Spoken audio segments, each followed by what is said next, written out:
Hi hello friends, welcome back to my channel. Premam സീരീസിന്റെ എല്ലാ എപ്പിസോഡും ഞാൻ ഈ ഒരു ചാനലിൽ അപ്ലോഡ് ചെയ്യാറുണ്ട്. അപ്പോൾ നിങ്ങൾക്ക് ഈ ഒരു ചാനൽ ഇഷ്ടമാവുകയാണെങ്കിൽ ലൈക്ക് ചെയ്യാനും ഷെയർ ചെയ്യാനും കമന്റ് ചെയ്യാനും അതുപോലെ തന്നെ ചാനൽ സബ്സ്ക്രൈബ് ചെയ്യാനും മറക്കല്ലേ കേട്ടോ. അധ്യായം 263. ലാവണ്യ അശ്വിന്റെ മുറിയിൽ നിന്നും തന്റെ മുറിയിലേക്ക് വന്നതിന് ശേഷം ഫോൺ എടുത്ത് ഒരു നമ്പറിലേക്ക് ഡയൽ ചെയ്തു. ഫോൺ കണക്ട് ചെയ്തപ്പോൾ തന്നെ അവൾ സ്പീക്കർ ഓണാക്കി.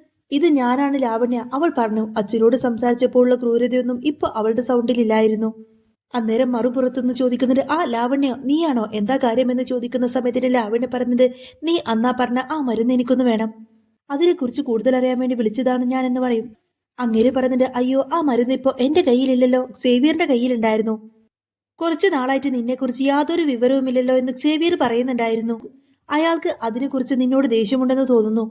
എന്തായാലും അയാളെ വിളിച്ചൊന്ന് സംസാരിച്ചു നോക്ക്, മരുന്ന് ചിലപ്പോൾ പുള്ളിയുടെ കയ്യിൽ കാണുമെന്ന് പറയും. എന്റെ കയ്യിലുള്ള മെഡിസിൻ സ്റ്റോക്ക് തീർന്നത് കൊണ്ടാണ് ഞാൻ അങ്ങനെ പറഞ്ഞിട്ടോ. ഇനിയിപ്പോ ഏതായാലും മെഡിസിൻ സേവിയറിന്റെ കയ്യിൽ കാണും. സാധനം വേണമെന്ന് നിർബന്ധമുണ്ടെങ്കിൽ മാത്രം അയാളെ കോണ്ടാക്ട് ചെയ്താൽ മതിട്ടോ. അയാൾ അങ്ങനെ നിർദ്ദേശിച്ചതോടു കൂടി തന്നെ ഓക്കെ പറഞ്ഞ് ലാവണ്യ ഫോൺ കട്ട് ചെയ്തു. അതിനുശേഷം ലാവണ്യ നേരെ സേവിയറിനെ വിളിക്കുകയാണ്. ഫോൺ എടുത്ത ഉടനെ തന്നെ ലാവണ്യ പറയുന്നുണ്ട്, ഹലോ സേവിയർ, ഇത് ഞാനാണ് ലാവണ്യ. സേവിയർ പറയുന്നുണ്ട്, ആടോ എനിക്ക് മനസ്സിലായി, ഇപ്പോ എന്ത് പറ്റി പെട്ടെന്നെ കുറിച്ച് ചിന്തിക്കാൻ, ഇപ്പൊ എന്തെങ്കിലും പ്രത്യേകിച്ച് ആവശ്യമുണ്ടോന്നിങ്ങനെ അയാൾ ആവേശത്തോടെ ചോദിച്ചു. ലാവണ്യ ചിരിച്ചുകൊണ്ട് തന്നെ പറയുന്നുണ്ട്, ഞാൻ നിന്നെ മറന്നിട്ടൊന്നുമില്ല, കുറച്ച് തിരക്കിൽ പെട്ടുപോയി, അതാ ഞാൻ വിളിക്കാതിരുന്നത്. പിന്നെ എനിക്കൊരാവശ്യം സേവിയറിനെ കൊണ്ട് ഉണ്ടായിരുന്നു എന്നിങ്ങനെ ലാവണ്യ ചെറിയൊരു മടിയോടുകൂടി പറഞ്ഞു. എന്താ കാര്യമെന്നിങ്ങനെ സേവിയർ സംശയത്തോടു കൂടെ ചോദിക്കുന്ന സമയത്തിന് ലാവണ്യ പറഞ്ഞിട്ട്, മുൻപ് നിങ്ങൾ പറഞ്ഞിരുന്ന ആ ഒരു ഡ്രഗില്ലേ, ആ ഡ്രഗ് എനിക്കൊന്ന് വേണമെന്ന് പറയാണ്.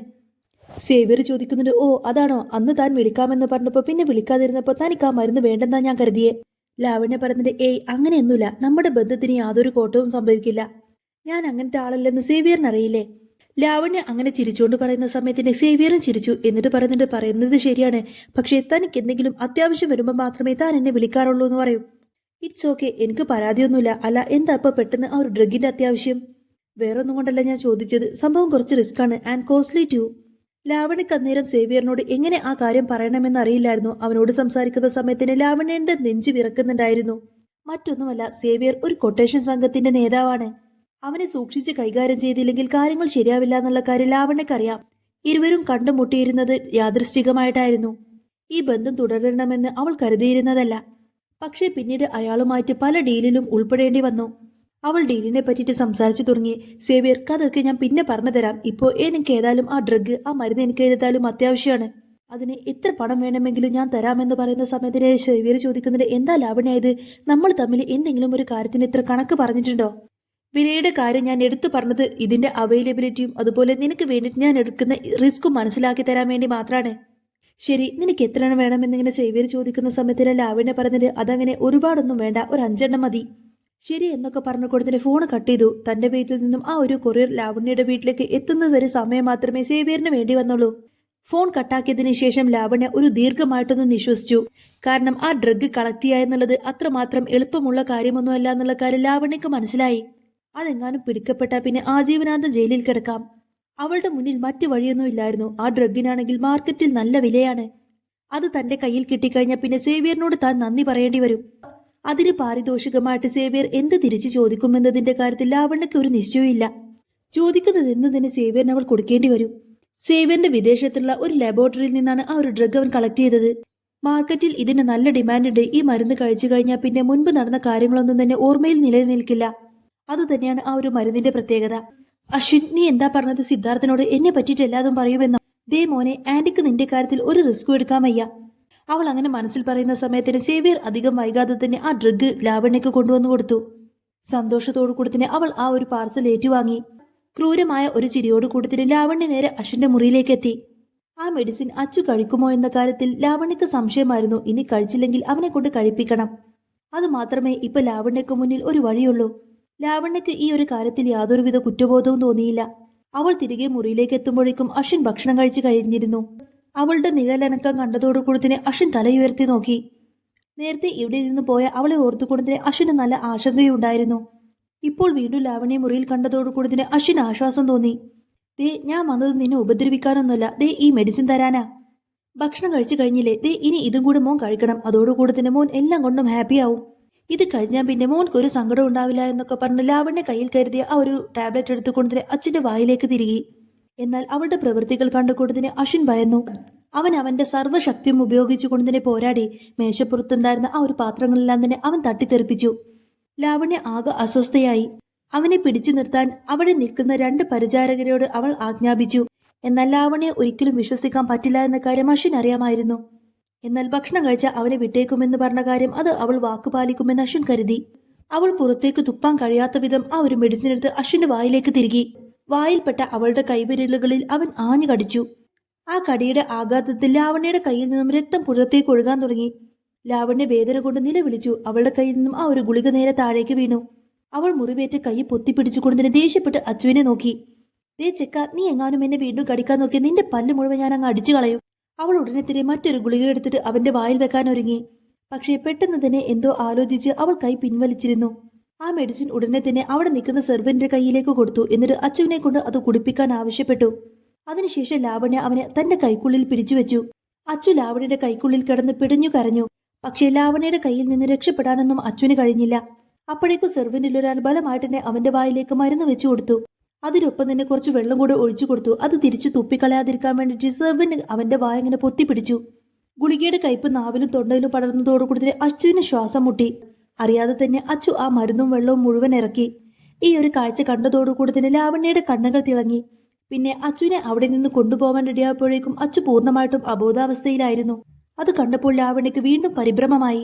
അവൾ വീണ്ടും സേവ്യറിനെ വിളിച്ചുകൊണ്ട് ചോദിക്കുന്നുണ്ട്, ആ മരുന്നിന് എന്തെങ്കിലും സൈഡ് എഫക്റ്റ് ഉണ്ടോ? സേവ്യർ ചോദിക്കുന്നുണ്ട്, എന്താ ലാവണ്യ, കാര്യമായിട്ട് നീ എന്തോ പ്ലാൻ ചെയ്യുന്നുണ്ടല്ലോ. താൻ വിഷമിക്കണ്ട, അത് കഴിച്ചു എന്ന് വിചാരിച്ച് ഒന്നും സംഭവിക്കില്ല. അത് കഴിച്ചാൽ പിന്നെ അടുത്തിടെ നടന്ന സംഭവങ്ങളെല്ലാം തന്നെ മനസ്സിൽ നിന്നും മറന്നുപോകും. പിന്നീട് ഒരിക്കലും തിരിച്ച് പഴയതുപോലെ ആവാൻ പറ്റില്ല. അതുകൊണ്ട് സൂക്ഷിച്ചു ഉപയോഗിക്കണം. നീ ഒരിക്കലും അത് കഴിച്ചു കളയരുത്. കഴിച്ചു കഴിഞ്ഞാൽ പിന്നെ ഞാൻ ആരാണെന്നുള്ള കാര്യം പോലും നീ മറന്നുപോകും. അത് പിന്നെ എനിക്ക് വലിയൊരു നഷ്ടമായിരിക്കും എന്നൊക്കെ പറഞ്ഞ് സേവ്യർ ഇങ്ങനെ ചിരിക്കാണ്. സേവ്യറുടെ വാക്ക് കേൾക്കുന്ന സമയത്തിന് ലാവണ്യക്കൊന്ന് സമാധാനമായി. അതിനുശേഷം ലാവണ്യയും സേവ്യറും കുറെ അധികം നേരം സംസാരിച്ചതിന് ശേഷം നേരിട്ട് കാണാമെന്നൊക്കെ പറഞ്ഞ് ഒരു ലൊക്കേഷനും ടൈമും തീരുമാനിച്ചതിന് ശേഷം ഫോൺ കട്ട് ചെയ്തു. ലാവണ്യ സമാധാനത്തോട് നെടുവീർപ്പിട്ട് തിരികെ അവളുടെ മുറിയിലേക്ക് തന്നെ പോയി. ഇനി ഒന്നും ഒരിക്കലും ആരും അറിയാൻ പോകുന്നില്ല എന്നുള്ള കാര്യം ലാവണ്യ ചിന്തിച്ചു. പക്ഷേ എന്നിട്ടും അവളുടെ ഭയം പൂർണ്ണമായിട്ടങ്ങ് വിട്ടുമാറിയിരുന്നില്ല. അയാൾ അങ്ങനെയൊക്കെ പറഞ്ഞെങ്കിൽ പോലും അച്ചു ചെറിയ കുട്ടിയല്ലേ, അതുകൊണ്ട് കാര്യമായിട്ട് എന്തെങ്കിലും അവന് സംഭവിച്ചാലോ എന്നുള്ള ആ ഒരു ഭയമായിരുന്നു ലാവണ്യക്ക്. താൻ ചെയ്തതൊരു എടുത്തുചാട്ടമായി പോയോ എന്ന് പോലും ലാവണ്യ സംശയിച്ചു. ആ സമയത്താണ് തന്റെ ഡോറിൽ ആരോ മുട്ടുന്ന ശബ്ദം അവൾ കേട്ടത്. അകത്തേക്ക് വരൂ എന്ന് ശാന്തമായിട്ട് അവൾ മറുപടി കൊടുത്തതോടുകൂടി തന്നെ ഒരു സർവന്റ് പെട്ടെന്ന് ഡോർ തുറന്ന് അകത്തേക്ക് കയറി വന്നു. അവർ ബഹുമാനത്തോടുകൂടി തന്നെ ലാവണ്യക്ക് മുന്നിൽ വന്ന് നിൽക്കുന്ന സമയത്തിന് എന്ത് പറ്റിയെന്ന് അവൾ അന്വേഷിച്ചു. ആ കുട്ടിക്ക് ഇതുവരെ ബോധം വന്നില്ല മാഡം, ഇനി എന്താ ചെയ്യേണ്ടത്? ഇങ്ങനെ കടന്നു കഴിഞ്ഞാൽ പിന്നെ ആ കുട്ടിക്ക് എന്തെങ്കിലും പറ്റിയാലോ? ലാവണ്യയുടെ പ്രവൃത്തികളിൽ ആ സെർവന്റിന് നന്നേ അമർഷമുണ്ടായിരുന്നു. എങ്കിലും അനാദരവ് പ്രകടിപ്പിക്കാതെ അവർ പറഞ്ഞു. ലാവണ്യ പറഞ്ഞത്, ഒരു കാര്യം ചെയ്യ്, എത്രയും പെട്ടെന്ന് പോയിട്ട് 2 സ്ട്രേഞ്ചേഴ്സിനെ കണ്ടെത്തണം. അവർ പറയുന്ന പൈസ എത്രയാണോ അത് കൊടുത്തേക്കണം. അവരോട് ഈ ചെറുക്കരെ എടുത്തിട്ട് ഗീതാമൽ നീലിമയെ ഒളിപ്പിച്ച് താമസിപ്പിച്ചിരിക്കുന്ന ആ ഒരു വീടില്ലേ അവിടെ കൊണ്ടുപോയിട്ട് നിർത്താൻ പറ. കാര്യങ്ങളെല്ലാം സൂക്ഷിച്ച് കൈകാര്യം ചെയ്യണമെന്ന് പ്രത്യേകം പറയണം. പിടിക്കപ്പെട്ടാ പിന്നെ അറിയാലോ, സിദ്ധുവിന്റെ ആൾക്കാർ മാത്രമല്ല ഗീതാന്റിന്റെ ഗാർഡ്സും അവിടെ ഉണ്ടാവും. ലാവണ്യ തന്റെ പ്ലാൻ വിശദമാക്കുന്ന സമയത്തിന് അതിന് മറുപടിയായിട്ട് തലയാട്ടിക്കൊണ്ടതിന് സെർവന്റ് അവിടെ നിന്നും പോയി. ആ മരുന്നിന്റെ ആഘാതത്തിൽ അശ്വിൻ നല്ല ഉറക്കത്തിലായിരുന്നു. അതുകൊണ്ട് തന്നെ ലാവണ്യയുടെ ആൾക്കാർക്ക് അവനെ സുഖമായിട്ട് കൈകാര്യം ചെയ്യാനും കഴിഞ്ഞു. ഇരുട്ടിന്റെ മറ പറ്റി അവർ ലാവണ്യയുടെ വീട്ടിൽ നിന്നും പുറത്തേക്കിറങ്ങി. ആ കാഴ്ച കണ്ട് ലാവണ്യ അസ്വസ്ഥതയോടുകൂടി നിന്നു. കാര്യങ്ങളൊന്നും താൻ വിചാരിച്ചതുപോലെ നടന്നതുമില്ല. വേണ്ടാത്ത കുറെ കാര്യങ്ങൾ ചെയ്യേണ്ടിയും വന്നു. അതുകൊണ്ട് തന്നെ ലാവണ്യയുടെ മുഖം ആകെ നിരാശയിലായിരുന്നു. ഉടനെ തന്നെ അടുത്ത പദ്ധതി അവൾ മനസ്സിൽ തയ്യാറാക്കാൻ തുടങ്ങി. ഇതേ സമയത്തിന് സിദ്ധാർത്ഥ് നല്ല ജോലി തിരക്കിലായിരുന്നു. നിരാശയിൽ നിന്ന് വിട്ടുനിൽക്കാൻ അവൻ കൂടുതൽ ജോലിയിൽ ശ്രദ്ധിച്ചുകൊണ്ടേയിരുന്നു. ഇടയ്ക്ക് ഇതെല്ലാം വിട്ട് ഗാഢമായ ചിന്തയിലായിരിക്കും. ഓരോ നിമിഷവും അവന്റെ മുഖത്ത് പലവിധ വികാരങ്ങൾ മിന്നിമായുന്നുണ്ടായിരുന്നു. മനീഷ് ഇതെല്ലാം ശ്രദ്ധിക്കുന്നുണ്ടായിരുന്നു. അവനും ഇതെല്ലാം ചിന്തിച്ചുകൊണ്ട് തന്നെ ആകെ വിഷമം തോന്നി. അപ്പോഴാണ് സിദ്ധാർത്ഥിന്റെ ഫോൺ റിങ് ചെയ്തത്. മനീഷിന്റെ നോട്ടം തെറ്റി നേരെ ആ ഒരു ഫോണിലേക്ക് ചെന്നു. മനീഷ് നേരെ സിദ്ധാർത്ഥനെ നോക്കുന്ന സമയത്തിന് സിദ്ധാർത്ഥ് ഒന്നും അറിയാതെ എന്തോ വലിയ ചിന്തയിലാണ്. അതുകൊണ്ട് സിദ്ധാർത്ഥിനെ ശല്യപ്പെടുത്താതെ മനീഷ് വീണ്ടും ആ ഒരു ഫോണിലേക്ക് നോക്കി. മനീഷ് പെട്ടെന്ന് കോൾ എടുത്ത് പറഞ്ഞിട്ട്, ഹലോ, വിശ്വ ഗ്രൂപ്പിന്റെ ഓഫീസാണ്, മനീഷാണ് സംസാരിക്കുന്നത്. ആ എന്താ? മറുപുറത്തുള്ള സംസാരം കേട്ടുകൊണ്ട് തന്നെ മനീഷ് ചോദിക്കുന്നുണ്ട്, ആ നിങ്ങൾ പറഞ്ഞത് സത്യം തന്നെയല്ലേ? ഓക്കെ, നിങ്ങളൊരു കാര്യം ചെയ്യേ, അവരെ ഫോളോ ചെയ്യണം, അപ്പം തന്നെ കാര്യങ്ങൾ എന്നെ അറിയിക്കണം.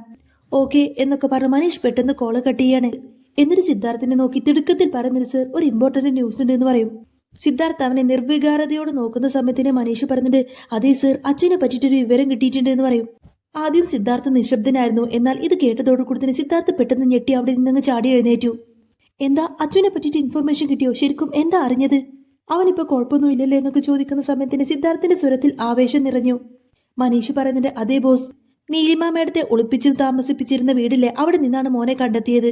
പക്ഷേ നമ്മുടെ ആളുകൾക്ക് അങ്ങനെ പെട്ടെന്ന് കയറി ഇടപെടാനൊന്നും പറ്റില്ല. ബോസ് സമ്മതം നൽകുകയാണെങ്കിൽ എന്നൊക്കെ പറഞ്ഞ് മനീഷ് ഒന്ന് നിർത്തി. സിദ്ധാർത്ഥ് പറഞ്ഞിട്ട്, നമ്മൾ ഇനി വെയിറ്റ് ചെയ്യേണ്ട കാര്യമൊന്നുമില്ല മനീഷ്, എത്രയും പെട്ടെന്ന് തന്നെ അച്ഛനെ ഇങ്ങോട്ടേക്ക് കൊണ്ടുവരണം. സിദ്ധാർത്ഥിന്റെ കണ്ണുകൾ തിളങ്ങിയിരുന്നു, അവന്റെ മുഖത്ത് സന്തോഷം വിടർന്നിരുന്നു. പക്ഷെ സർ എന്ന് സംശയത്തോടു കൂടെ മനീഷ് വിളിക്കുന്ന സമയത്തിന് സിദ്ധാർത്ഥ് ചോദിക്കുന്നതിന്, എന്താ മനീഷ് തനിക്കൊരു മടി പോലെ? നമുക്ക് വേഗത്തിൽ അങ്ങോട്ടേക്ക് ചെല്ലണം, അച്ഛനെ എനിക്ക് കിട്ടണം. ഈ കാര്യം ഗാർഡ്സിനെ അറിയിച്ചേക്കുന്നത് സിദ്ധാർത്ഥ് ഗൗരവത്തോടു കൂടെ പറഞ്ഞു. സിദ്ധാർത്ഥ് വളരെയധികം സന്തോഷത്തോടു കൂടി തന്നെ നീലിമയുടെ ആ ഒരു വീട് ലക്ഷ്യമാക്കി അവിടെ നിന്നും പോയി. അച്ഛനെങ്കിലും നേരിട്ട് കാണാൻ പറ്റുമല്ലോ എന്ന് സന്തോഷത്തിലായിരിക്കട്ടോ സിദ്ധാർത്ഥ്. അങ്ങനെ സിദ്ധാർത്ഥ് അവിടെ നിന്ന് പോകുന്നതും കാണിച്ചുകൊണ്ടാണ് എപ്പിസോഡ് പൂർണ്ണമാവുന്നത്. അപ്പോൾ നിങ്ങൾക്ക് ഈ ഒരു ചാനൽ ഇഷ്ടമാണെങ്കിൽ തീർച്ചയായിട്ടും സബ്സ്ക്രൈബ് ചെയ്യാൻ മറക്കല്ലേ കേട്ടോ. ഡെയിലി കറക്റ്റ് 8 മണിക്ക് തന്നെയായിരിക്കും ഞാൻ വീഡിയോസ് അപ്ലോഡ് ചെയ്യുന്നത്. ഓരോ ദിവസം വ്യത്യസ്ത സമയത്തായിട്ട് വീഡിയോസ് അപ്ലോഡ് ചെയ്യുന്ന സമയത്തിന് കുറേ പേര് വീഡിയോസ് മിസ്സാവുന്നുണ്ടെന്നും എപ്പിസോഡുകൾ മിസ്സാവുന്നുണ്ട് എന്നൊക്കെ പറഞ്ഞു. അപ്പോൾ അങ്ങനെയൊന്നും ഇല്ലാതിരിക്കാൻ വേണ്ടിയിട്ടാണ് കേട്ടോ ഡെയിലി കറക്റ്റ് 8 PM തന്നെ ഞാൻ വീഡിയോസ് അപ്ലോഡ് ചെയ്യുന്നത്. അപ്പോൾ നിങ്ങൾക്ക് ഈ ഒരു ചാനൽ ഇഷ്ടമാണെങ്കിൽ സബ്സ്ക്രൈബ് ചെയ്യണേ. വീഡിയോ മുഴുവനായിട്ട് കണ്ടവരാണെങ്കിൽ തീർച്ചയായിട്ടും നിങ്ങളുടെ അഭിപ്രായം എന്താണെങ്കിലും കമൻസിലൂടെ അറിയിക്കാൻ മറക്കല്ലേ കേട്ടോ. അപ്പം ഇനി നെക്സ്റ്റ് വീഡിയോ ആയിട്ട്